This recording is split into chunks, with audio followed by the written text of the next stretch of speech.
Pemirsa, para penerima beasiswa LPDP di Amerika Serikat dan Kanada yang tergabung dalam komunitas Mata Garuda Amerika berkumpul di Washington DC untuk bernetworking alias berjejaring.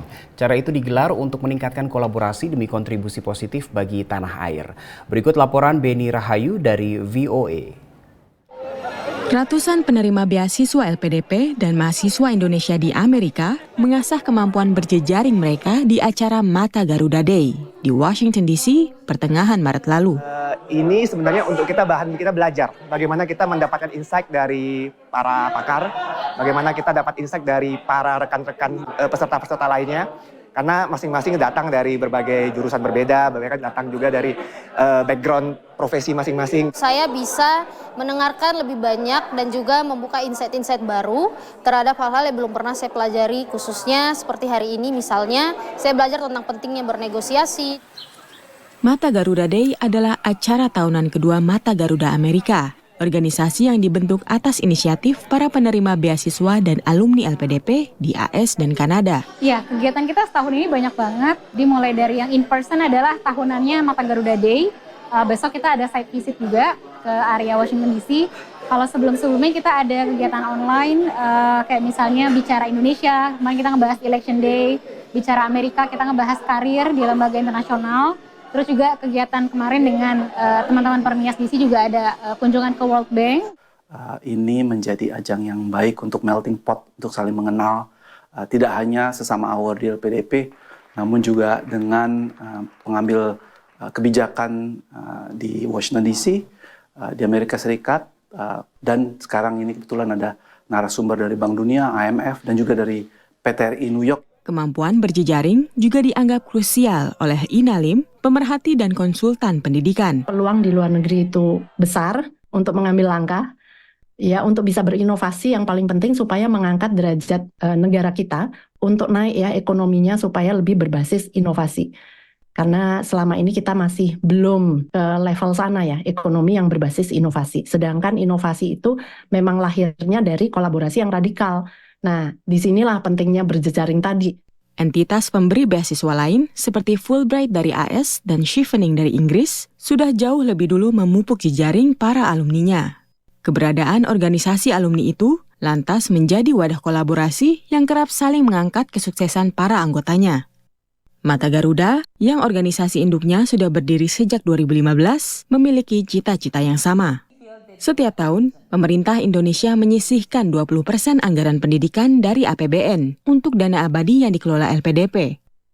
LPDP sempat menjadi topik hangat pemberitaan media, termasuk soal penerima beasiswa yang tidak kembali ke tanah air, skema pinjaman pendidikan seperti di Amerika yang masih dikaji, serta wacana penghentian sementara dana LPDP yang telah ditolak Komisi 10 DPR. Terlepas dari polemik, antusiasme warga untuk mendaftar beasiswa LPDP semakin tinggi.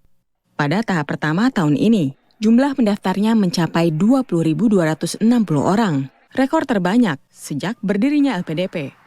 Dari Washington DC, Bani Rahayu, Komunitas Muslim di Amerika Serikat amatlah beragam. Selain dari Timur Tengah dan Asia, banyak pemeluk Islam berdarah Afrika.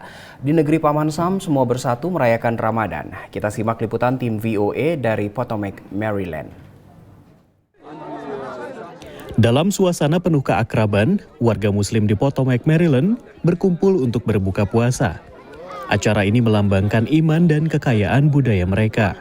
Well, it's almost time to break fast now, so everyone's gathered in the background, getting ready to get a piece of date and drink some water.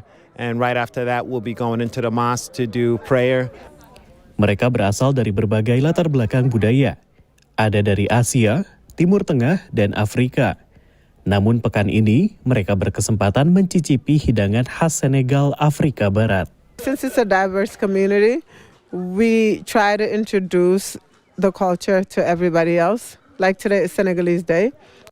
We have the Senegalese cuisine. Like today we have the yassa. We have the beignets, which is considered as dessert. You can also use it as bread. Pada 2020, sensus agama AS menemukan bahwa terdapat 4,4 juta Muslim Amerika atau sekitar 1,3% dari total populasi. Sepertiganya datang dari atau memiliki darah Asia Selatan, disusul Timur Tengah, dan negara-negara Afrika.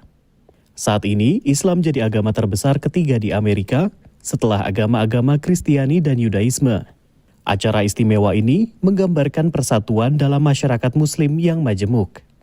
We're learning about each other's cultures in the month of Ramadan. Part of that's religious. You know, we come together to pray. We come together to break our fast. But it's also a cultural component in that people are celebrating together and sharing a meal together. And so we want them to experience a very open, very welcoming, very warm community. And that's a big part of what Ramadan is all about. Namun mereka tidak dapat mengabaikan situasi di Gaza. It's a different type of Ramadan this Ramadan because we're all thinking of our brothers and sisters in Palestine and in Gaza in particular. And we hope that this Ramadan will bring them, ease and an end to the misery they're going through, inshallah. Buka puasa bersama menjadi ajang pemersatu warga Muslim dari berbagai budaya. Mereka menunjukkan bahwa bersatu dalam keragaman adalah inti dari bulan Ramadan. Dari Potomac, Maryland, demikian laporan tim VOA.